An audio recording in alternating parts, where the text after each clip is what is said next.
Hello! Welcome to my channel lucky chikki 76. నేనైతే వారం నుంచి పాల మీద మీగడ ఉంటది కదా! అదైతే స్టోర్ చేశాను. లైక్ ఘీ చేద్దాం అనేసి. నేనైతే ఫస్ట్ టైం మా చిట్టి బాబు కోసం ఘీ తయారు చేద్దామని చూస్తున్నా. ఇన్ని రోజుల నుంచి అయితే మా మమ్మీ పంపుతుండే. కాకపోతే ఇప్పుడు మాకు మా బర్రె అయితే పాలిస్తలేదని ఇక నేనే చేసుకోవాలి కదా అన్నట్టు నేనైతే స్టార్ట్ పెట్టాను. అసలు పాల మీద మీగడ స్మెల్ ఎంత మంచిగా ఉందో.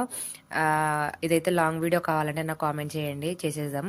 ఇక్కడైతే నేను సింపుల్గా చేసేది, అసలు నాకు వస్తుందో రాదో కూడా క్లారిటీ లేదు, కానీ చేశాను నేను. ఫస్ట్ అయితే షాక్ అయ్యాను, అయ్యమ్మ అవుతుందా లేదా అని అయితే భలేగా వచ్చింది. నాకైతే బాగా నచ్చింది, స్మెల్ కూడా మస్తుంది. నెక్స్ట్ డేకి మొత్తం పూసగా అయ్యింది. అదైతే మంచిగా ఇట్లా ప్రాసెస్ మనమే చేసుకుంటే మంచిగా ఉంటుంది కదా ఇంట్లోనే, అయితే అది చాలా బెటర్ అని నా ఫీలింగ్. అందుకే నేను మా మమ్మీనే చేసి పంపించమంటాను. మీరేమంటారు కామెంట్ చేసేయండి.